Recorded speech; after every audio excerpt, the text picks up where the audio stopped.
Olá, gente, tudo bem? Chegando com mais um episódio da temporada Deus Existe. É a 4ª temporada do Potter Entrevista Gaúcha ZH. E já faço de imediato um agradecimento a Larissa Brito, que me ajuda, nossa querida produtora de Gaúcha ZH. Larissa, muito obrigado por insistir com ele, porque vai valer a pena escutar. E esse trabalho foi feito por ela. Muito, muito, muito obrigado. E também agradeço ao nosso patrocinador, ao Warren. Baixa o aplicativo da Warren, vai no site da Warren para você investir a sua grana de uma maneira moderna, ágil, fácil, transparente, tá tudo certinho, tu escolhe por objetivos. O meu objetivo é ir num grande slam em Roland Garros. O meu objetivo é pagar a faculdade do meu filho. O meu objetivo é uma viagem de férias. O meu objetivo é, sei lá, qualquer outra coisa. Tu cria os teus objetivos, vai colocando a grana por mês, porque investimento é isso, né? Tu coloca a grana por mês ali, vai criando aquele montante final, eles vão pegando teu dinheiro e vão trabalhando com a expertise deles e colocando teu dinheiro conforme tu quer que seja, porque eu quero ações, aí tu vai pra ações, não quer ações, quer uma coisa mais tranquila, renda fixa, beleza, vai em renda fixa, tu escolhe como é que tu quer ser, se quer ser ousado ou não, e a Warren tá aqui com a gente, baixa lá. Se quiser procurar em Instagram, em redes sociais, é Warren Brasil, WARREN, e a Warren Brasil está com a gente aqui, o que me deixa absolutamente muito feliz. O nosso convidado, você já leu ali, né? Eu não sou idiota. Foi ali no seu tocador de podcast e viu que é o Marcelo, né? Mas apresentando o Marcelo, eu achei aqui uma coisa bem interessante, que é uma materinha de um jornal chamado Jornal Nacional, onde aconteceu isso aqui. O físico e astrônomo brasileiro Marcelo Gleiser se tornou hoje o primeiro latino-americano a ganhar o prêmio Templeton. É uma honraria que já foi concedida a líderes espirituais e religiosos como Dalai Lama e Madre Teresa de Calcutá. O que você vê quando olha para o céu? Estrelas, galáxias, Deus? Legal essa introdução, né? Porque é exatamente isso que a gente vai fazer agora. Um físico astrônomo que ganhou um prêmio espiritual, que o Dalai Lama ganhou. Marcelo, muito obrigado pelo carinho, muito obrigado. E eu fico muito feliz de contar contigo aqui, porque muita gente pediu pra te ouvir, de verdade. Imagino. Muita gente. E eles falavam pra mim assim, cara, entrevista, por favor, ele, porque ele consegue fazer o mix perfeito nesses dois conceitos entre, sei lá, Deus e ciência, ou algo nesse caminho, assim. Marcelo, a pergunta é se Deus existe. Eu não quero te alagar de cara te perguntando isso, né? Mas como é que a gente começa a construir essa ideia de que ele possa existir ou não? Bom, vamos começar do começo então, né? Porque assim é melhor. Olha só, primeiro, quando a gente fala que Deus existe, né? Eu acho que existe uma espécie de preconceito mesmo no mundo ocidental, né? Nas Américas, na Europa, de se achar que o Deus que está se falando é o Deus da Bíblia, né? O Deus judaico-cristão, né? Então, Deus existe, já se fala direto nesse Deus, né? E o ponto é o seguinte, quando você olha para o mundo, e não só para as Américas e para a Europa, mas para os outros 6 bilhões de pessoas que existem, existem outros tipos de deuses, né? Existem várias crenças através do tempo, né? Desde o passado distante até o presente, né? Então, por exemplo, se você vai para a Índia, né? Que tem mais de 1 bilhão de pessoas, ninguém fala nesse Deus, se fala nos deuses, principalmente nos deuses hindus, né, que tem um monte deles, né, se fala em budismo, que é uma outra história, que nem tem o conceito de um Deus monoteísta como a gente entende no Ocidente. Então, é importante, eu acho, hoje em dia, num mundo globalizado, a gente ter um pouco a cabeça aberta e entender que existem vários tipos de crenças e a gente tem que entender e respeitar todas elas. Por favor, prossiga. Não, isso aí, então, dado isso, né, o importante talvez não seja qualificar exatamente se Deus existe, mas a importância da crença numa divindade por tanta gente, de culturas tão diferentes, né? Você vai no Brasil, você vai para a África, você vai para o Amazonas, tem outros tipos de deuses no nosso próprio país também. Então, o interessante para mim é o fenômeno da fé, entendeu? Por que existe essa necessidade tão grande, né, de se acreditar em algum poder, alguma força criadora que transcende, vamos dizer assim, né, os limites de tempo e espaço da humanidade. Perfeito. Se agarrando na fé, a gente pode acreditar em diversas situações. Mas assim, o que... Bom, vamos lá, entenda quando eu pergunto ciência. Mas assim, geralmente a ciência é colocada como uma dicotomia, um confronto, né, de Deus. Por que isso é tão forte assim? Por que as pessoas... ou eu sou um cientista, ou eu sou um cara de fé que exista Deus. Por que isso não anda junto? E eu sei que anda junto de uma maneira. Mas por que tem esse confronto geralmente nesses conceitos? Boa pergunta. Então, e é importante essa pergunta, porque você tem razão. As pessoas têm uma concepção de que existe uma guerra constante entre ciência e religião, né? E isso daí é culpa tanto de pessoas mais extremas da religião, quanto de pessoas mais extremas da ciência também, né?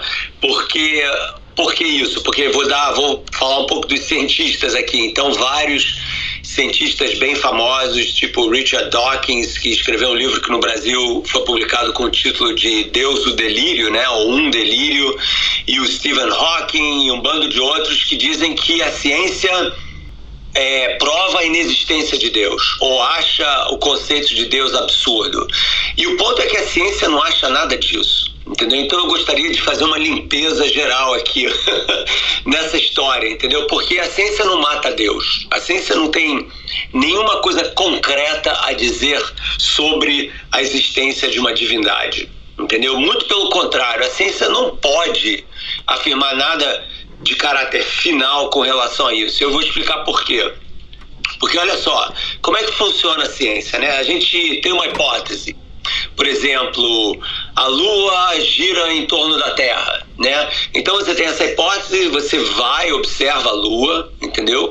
E daí você percebe que realmente você pode confirmar essa sua hipótese através de observações. Se você não fizer isso, a sua hipótese não é uma hipótese científica, entendeu? Ela vira uma coisa mais especulativa, metafísica, que não tem nenhum suporte no discurso da ciência, né? Então, a questão de Deus, né? Se fala... Quando o Richard Dawkins diz que Deus não existe, ele está fazendo uma asserção, né? Está falando uma coisa que não tem o menor vínculo... Desculpa, ele está falando uma coisa, um vínculo que não tem o menor vínculo no suporte de observação científica. Por quê? Porque a ciência não consegue nem provar, nem desprovar a existência de Deus, porque a gente nem sabe o que é isso, entendeu? A gente não saberia como medir, como observar, porque não é uma coisa material. E a ciência lida com os aspectos materiais do mundo. Então, se você acredita num Deus que é imaterial, que é imanente, transcendente, que não está em nenhum lugar no espaço, nenhum lugar no tempo, a ciência não tem nada a dizer sobre o assunto. Então, quando um cientista, tipo Richard Dawkins e os outros, né, a gente chama dos 4 cavaleiros do Apocalipse, né, são 4 cientistas aí meio evangélicos da ciência, assim, meio radicais, né, os ateus super radicais, quando eles afirmam isso, eles não estão fazendo uma asserção científica, muito pelo contrário, esse tipo de atitude é uma atitude baseada na fé deles, que é a fé na não fé, entendeu? Sim. E para mim isso aí é uma contradição total. Tem uma questão que é muito absurdamente científica, que é tempo e espaço, e eu fiz essa pergunta para as outras pessoas que eu ouvi também aqui nessa temporada, que é, quando a gente fala em Deus, a gente se agarra muito a um tempo, né? Tipo assim, a gente tá agora, sei lá, tem 3 grandes religiões, por exemplo, né? Monoteístas, o cristianismo, o islamismo e o judaísmo. E a gente esquece que esse planetinha aqui, ele já tem algum tempo, ele já teve... Tu chegou a citar agora, bom, por que a gente esquece de falar da Índia? Por que a gente esquece de falar de alguns locais da Ásia, né? Onde o budismo é muito forte? Essa discussão sempre tem que entrar, essa coisa científica chamada tempo e espaço. É obrigatório, eu tenho que rebater. Deus existe quando? É a melhor resposta a se dar com essa pergunta? Olha só, eu acho interessante você mencionar isso, porque aí, isso daí remete a gente à questão de por que deuses, né? Então, quando você olha historicamente para o passado da humanidade, né? Aliás, no meu primeiro livro, que eu escrevi há um tempo atrás, chamado A Dança do Universo, eu começo o livro falando dos mitos de criação. O que são mitos de criação? São histórias de criação do mundo de várias culturas diferentes. Então, obviamente, a gente aqui está acostumado com o Gênesis, né? A primeira parte da Bíblia, você abre a Bíblia, a primeira coisa que a gente lê na Bíblia é como Deus criou o mundo, né? Faça-se a luz, etc, etc. Então, várias religiões diferentes também usam deuses, ou algumas não usam Deus nenhum, para tentar entender a ideia de onde a gente veio, né? Então, isso daí é uma coisa interessante, porque esse ponto da onde a gente veio, todos esses mitos de criação são mitos que contam de onde surgiu o espaço e como começou o tempo. Porque antes da existência da humanidade, né, antes da existência das transformações da natureza, né, obviamente o tempo meio que não existia, né? Então, como disse lá o Santo Agostinho, né, quando perguntaram isso para ele, primeiro tem uma resposta engraçada, né, que ele disse, quando perguntaram o que Deus estava fazendo antes de criar o mundo, né, aí ele falou, estava inventando um inferno para botar pessoas que fazem esse tipo de pergunta. Que maravilha. E depois ele falou o seguinte, não, cara, vocês têm que entender que a origem do espaço e a origem do tempo são coexistentes com a origem do mundo. Ou seja, quando surge o mundo, surge o espaço, surge o tempo também. Mas como pode acontecer uma coisa dessas, né? Como que é possível, né, a razão humana conceber a existência do espaço, a origem do espaço, a origem do tempo? O que se tem que fazer e o que as várias religiões fizeram? Elas criaram uma força sobrenatural sobre a natureza, por cima da natureza, que está além do espaço, além do tempo, que, portanto, é capaz, entendeu, de criar com poderes que vão muito além do que a gente pode entender o espaço e o tempo. Então, essas religiões, a grande maioria, não todas, mas a maioria delas, usa algum tipo de divindade para explicar de onde veio o mundo, né? E esse problema é o problema que a gente chama de o problema da primeira causa, né? Da onde que veio a causa que causa todas as outras causas, né? Porque quando você para pensar, né, você vê que tudo que a gente faz, né, nós seres humanos, é tudo com relação a causas, né? Por exemplo, quero entrevistar o Marcelo Gleiser, aí alguém me manda um e-mail, eu respondo, você me liga, a gente está conversando, causa e efeito, causa e efeito, causa e efeito. Se você começar a perguntar, da onde eu vim, né? Da onde veio o Potter? Meus pais, Brasil, planeta Terra, origem da Terra e do Sol. Eventualmente, essa cadeia de causa e efeito vai levar você até o começo de tudo, que a gente chama de primeira causa, né? A causa que não foi causada. E esse é um problema complicado pra caramba em filosofia e teologia, e é aí que as várias religiões encontram o mesmo suporte, entendeu? A ideia de que existe uma força sobrenatural ou uma energia, se você for falar com os budistas, se falarem Brahman, sei lá o quê, que essencialmente é responsável por todas as criações que a gente vê no mundo. Marcelo, quanto mais tu lê, quanto mais tu estuda, para qual lado tu vai mais? Pro lado do Dawkins ou pro lado do Papa? Eu não vou pro lado de nenhum dos dois, eu fico bem no meio.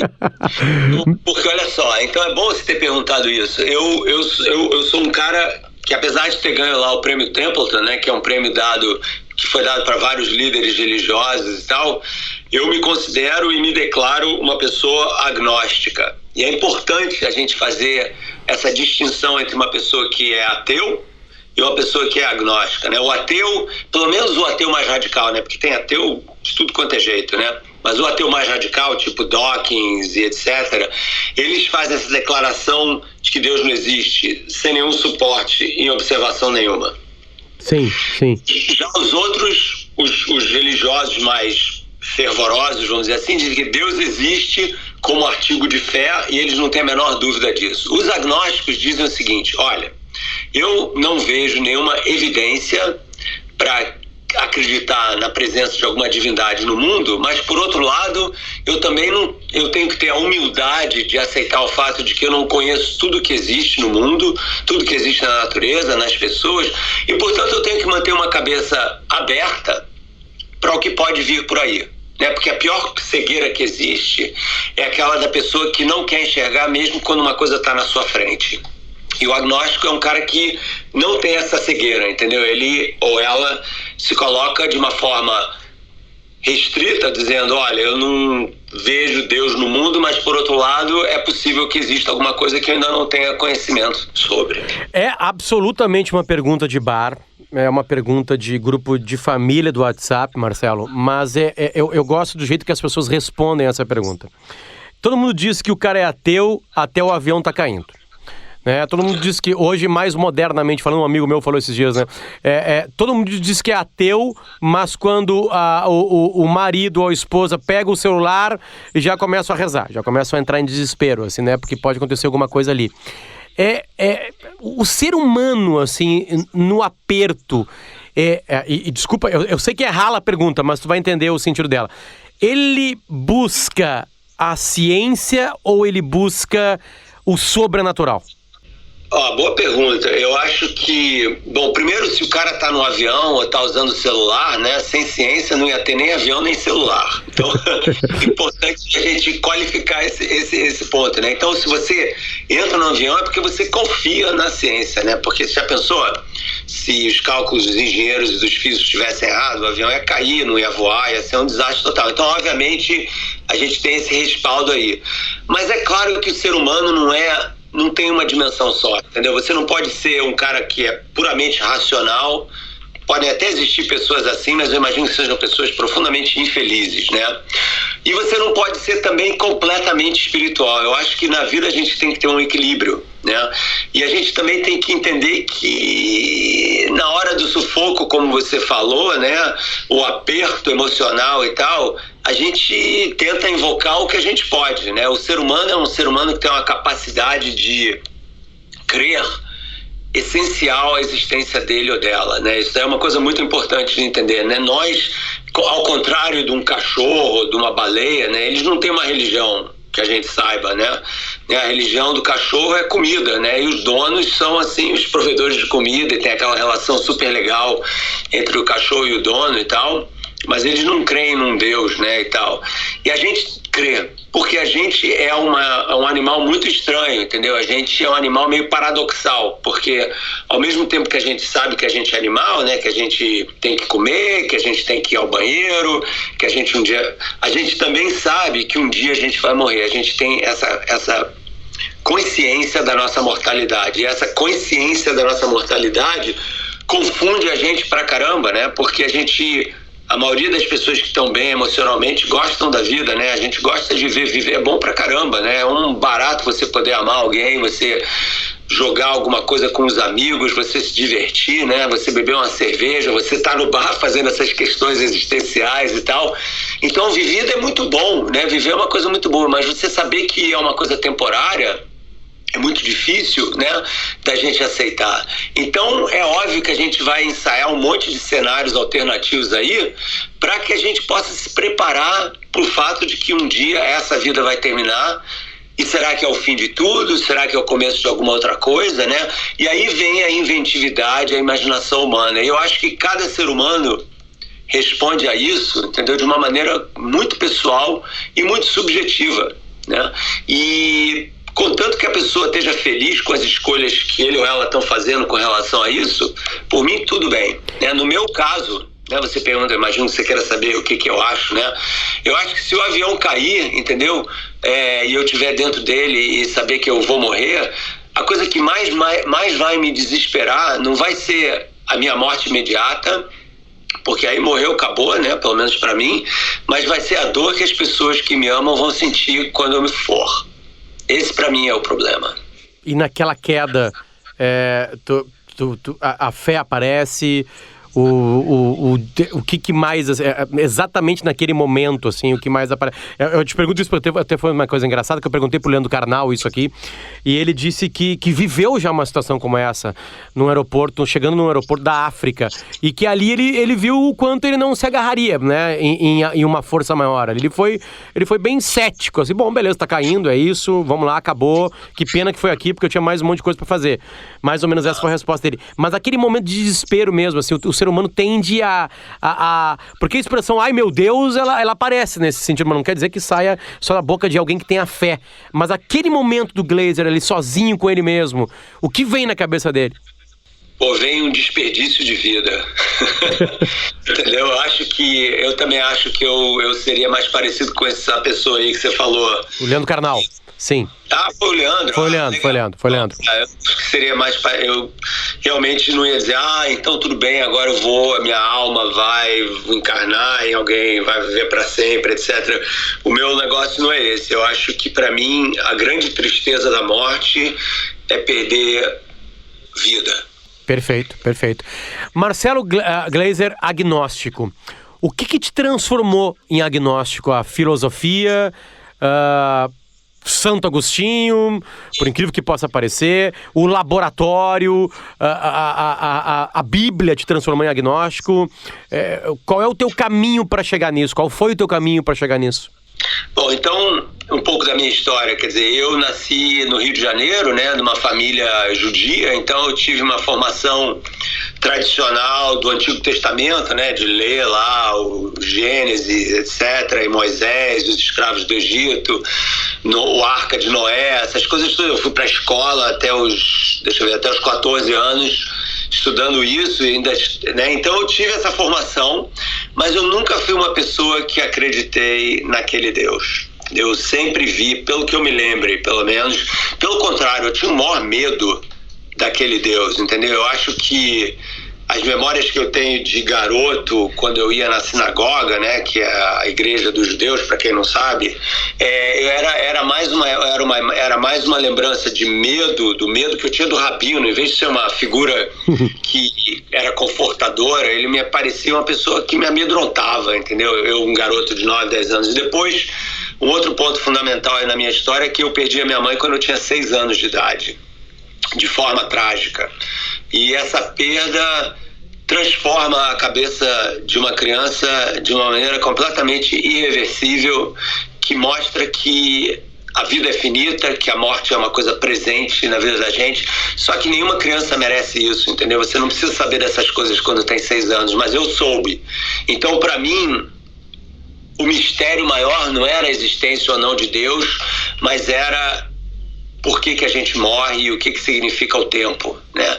Então eu acho que eu nunca tive uma posição de ser crente em algum tipo de Deus, mas eu sempre tive uma posição de quase misticismo, quando eu era garoto, pelo menos, com relação ao que é o tempo e como a gente pode se inserir nesse tempo de forma a preservar a nossa presença aqui no planeta o máximo de tempo possível. E aos poucos eu acho que esses pensamentos assim mais místicos, e aí eu li alguns místicos, li muito a literatura gótica quando eu era criança, muito Edgar Allan Poe, muito Drácula e lobisomem, Frankenstein, essas coisas meio, né, de terror e tal.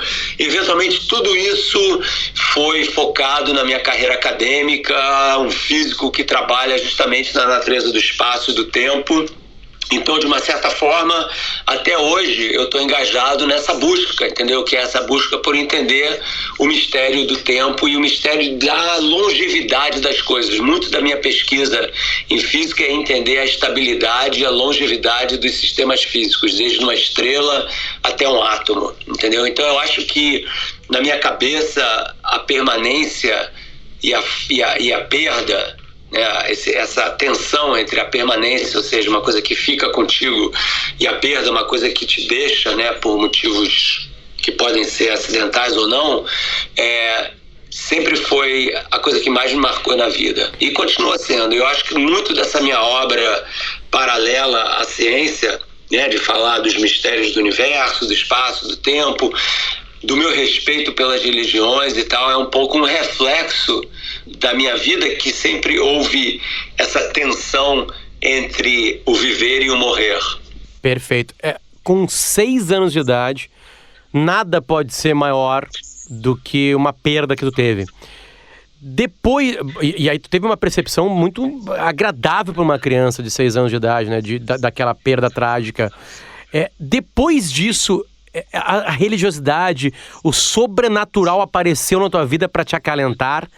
Tu teve, sei lá, Não tô falando cinematograficamente, mas tu teve intimamente contigo mesmo, assim, respiros da tua mãe, tu teve carinho da tua mãe. Como é que começou a ser a figura dela na tua vida depois de uma coisa tão trágica como essa? Boa pergunta. Eu sempre dizia, eu me lembro de dizer isso até como adolescente já, eu dizia, se você não tem uma mãe, você inventa uma, entendeu? E eu meio que... dado o pouco que eu soube dela, né, e obviamente a família quando a família me contava dela, me coloria muito a história, vamos dizer assim, eu meio que inventei uma mãe, e eu percebi quando eu era adolescente que eu estava assim numa adolescência meio dark, entendeu, meio sombria e tal. Eu descobri que eu tinha duas opções na vida, entendeu, um caminho que se bifurcava mesmo, ou eu ia pro lado dark, pro lado da depressão, da perda, porque aquela coisa da vítima, entendeu? Ou eu ia pro lado da luz, pro lado da vida, pro lado da energia, pro lado de viver uma vida da qual ela ficaria muito orgulhosa de ter um filho que viveu essa vida. Então eu acho que eu tive a luz e o apoio emocional de várias pessoas, de poder ter escolhido esse lado da luz. E hoje eu me considero isso, me considero um guerreiro da luz, entendeu? E meio que dedico muito da minha vida a ela, no sentido de ter vivido com uma intensidade que eu tenho certeza que ela teria vivido também se ela tivesse podido viver, entendeu? Então, para mim, a minha vida é um símbolo da vida que ela poderia ter tido. Tem algum tipo de comunicação, não tô falando esotérica ou qualquer coisa em cima disso aí, contigo mesmo, assim, tem dentro de ti, assim, algo, um grande prêmio, uma grande venda, um best-seller, momentos de alegria, até momentos de tristeza após isso, assim, tem isso, assim, essa coisa quase, eu não sei usar a palavra, mas eu vou usar como religiosa, mas tu bota entre aspas com ela, assim, porque isso é uma coisa que a gente vê muito, que até as pessoas que conversaram comigo falam muito disso, né, de ter essa coisa com algo maior, que aquela pessoa que não tá mais aqui. Tu tem isso ainda com ela? Tenho. Então, obviamente, eu acho que a gente cria espaços na nossa cabeça, né, na nossa consciência, em que essas pessoas que são tão essenciais na tua vida, né, nada mais essencial do que seus pais, obviamente, elas ocupam um espaço muito grande no teu inconsciente, e eu acho que essas conversas, elas aparecem de vez em quando. Então, eu me lembro quando eu estava lá no Metropolitan Museum em Nova York recebendo Templeton, entendeu? Eu olhei para a audiência e eu visualizei a presença tanto dela quanto do meu pai no palco, entendeu? No palco não, desculpe, no público, né? Porque eu queria tanto que eles estivessem lá presentes, né? Aí eles falaram, mas eles estão de alguma forma. Eu falei, ótimo, que estejam, entendeu? Mas na minha cabeça existia essa representação da presença deles ali naquele momento, que é um dos momentos mais importantes da minha vida adulta, né? Então, com certeza, essa conversa, ela vai e vem. E isso é um choque para um físico, Marcelo? É um choque para um cara que consegue ter respostas muito mais próximas, assim, do porquê que a gente tá aqui, né? A gente tem grandes gênios físicos na história. É um pouco de choque, assim, tipo assim, cara, como assim? Tudo que eu estudei, tudo que eu tenho certeza de alguma maneira, né? E outras coisas que eu tenho tanta certeza de não saber. É um pouco de um choque pra ti ter essas coisas um pouco, de novo, entre aspas, sobrenaturais?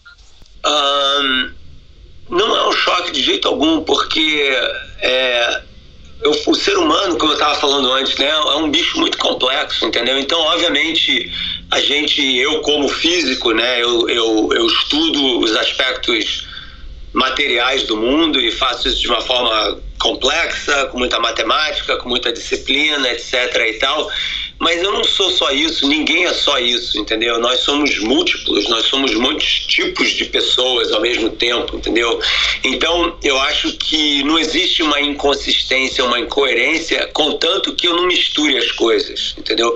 Você tem que saber compartimentar. Então, o meu trabalho como cientista tem um aspecto técnico, matemático, concreto, que lida com questões, com grandes questões, a origem do universo, a origem da matéria, etc., a origem da vida, mas não mistura esse enfoque concreto da ciência, entendeu? Com um aspecto mais transcendental ou espiritual, que eu me relaciono, por exemplo, com a natureza ou com o meu passado e com as pessoas que já se foram, entendeu? Eu acho que são duas coisas que eu mantenho bem diferentes. Por outro lado, eu diria o seguinte, né? Existem muitos cientistas, isso é uma coisa que a gente não falou ainda, que são pessoas religiosas e que para eles e elas, quanto mais eles aprendem sobre o mundo, melhor eles entendem o plano de Deus, vamos dizer assim. Então, contanto que essas pessoas também não misturem, entendeu, a ciência e a religião delas, eu acho que não existe um conflito. O conflito aparece quando uma pessoa tenta usar a ciência para fazer declarações que ele ou ela não sabem, mas que tem um caráter religioso, tipo, a ciência provou que Deus não existe. Isso é uma besteira. A ciência não tem nenhum objetivo de provar que Deus existe ou não existe.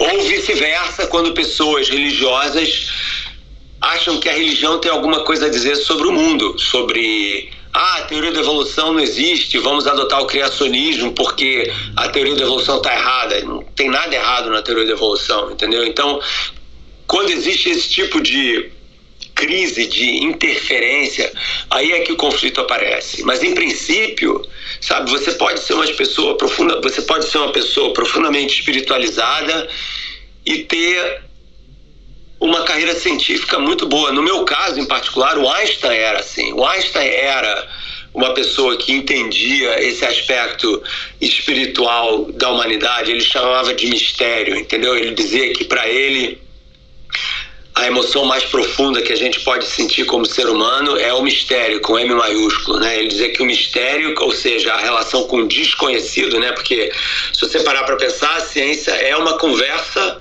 com o desconhecido. Eu chamo de um flerte com o desconhecido, porque, afinal de contas, é sobre o que a gente não conhece do mundo, sobre o que a gente não conhece da natureza, nós mesmos, né?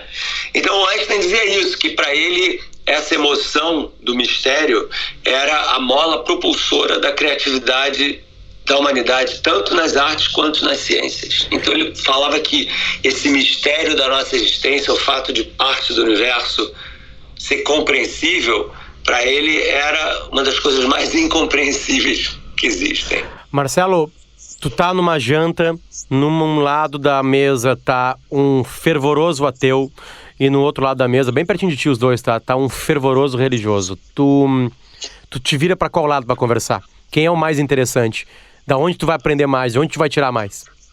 Não tem opção, não venha tentar colocar pessoas mais tranquilas aqui. Eu quero confusão nessa mesa, por favor. Com quem tu vai te virar mais ali? Eu ia me levantar, trazer um do lado do outro e sentar do lado esquerdo do ateu e observar a conversa dos dois. E tentar mediar a conversa dos dois, entendeu? Porque depende muito de quem é esse ateu e de quem é essa pessoa religiosa, né? Mas, em princípio, uma pessoa que usa a religião de uma forma cega, dizendo: eu acredito, vamos dizer, uma pessoa cristã ou judia ou muçulmana, eu acredito na Bíblia ou no Corão piamente, Deus criou o mundo em 6 dias, eu não tenho nada a dizer para essa pessoa. Então, se for esse tipo de religioso, eu vou conversar com o ateu. Certamente vai ser uma pessoa bem mais interessante. Entendi. Vamos lá, um livro, não vários teus, que os teus as pessoas já estão lendo. Um livro, assim, para uma pessoa pensar muito parecido contigo sobre esse tema de Deus existe, para ser um agnóstico. Se fosse para escolher um livro, qual deles seria? Seria um livro do Carl Sagan, chamado O Mundo Assombrado por Demônios, que é um livro espetacular. Tá aí o livro. E se fosse para escolher alguma parte da Bíblia, qual a parte mais legal? Eu acho que Gênesis 1 e 2. Gênesis 1 e 2, é. É claro, porque eu trabalho nessa área, né, de origem do universo e da vida, então para mim são as artes mais interessantes ali, vamos dizer. Perfeito. Marcelo, agradeço muito, eu já sabia que a audiência tinha razão e fico muito feliz de ter conversado comigo, de verdade mesmo. Obrigado pelo carinho e pelo teu tempo, principalmente, né? O tempo de um físico, ainda mais tão premiado como tu, assim, deve ser muito importante, então muito obrigado. Nada, pode aí, põe aí você está falando, as pessoas estão lendo meu livro, mas o Caldeirão Azul que eu acabei de lançar. Acabou de lançar. pensar, né? Dá uma força aí que tá precisando, que as pessoas no Brasil só leem Harari agora, entendeu? Tá dado o recado sobre o Caldeirão Azul. Obrigado, Marcelo. Um beijo. Um abraço. Até mais, cara. Tchau, tchau. Foi então aí, gente. Este é o Potter Entrevista. Muito obrigado pela audiência até aqui. O Potter Entrevista volta na semana que vem, perguntando ainda pra pessoas espetaculares se Deus existe ou não. Tem gente que acredita, tem gente que não acredita, tem gente que é agnóstica, tem gente que é ateia. Gente é feminino, né? Gente não é teu, é chateia, não sei, Couto. Aliás, essa voz que vocês ouvem ao fundo é de Carlos Couto, o mago, o cara que melhora tudo que acontece aqui em áudio. Se a gente tem uma das melhores qualidades, uma das qualidades mais altas de podcast do Brasil é devido a esta pessoa aqui, Carlos Couto, há gerações trabalhando com áudio, um mestre gravado. Aliás, isso aqui é gravado num Neumann, feito na Alemanha Oriental. Só isso pra vocês, tá? Guerra Fria tá aqui, diga-se passagem, tá? E aí o Warren tá com a gente, o Warren Investimentos, como eu falei no começo do programa, entra no aplicativo deles, entra no site deles e vai pra lá.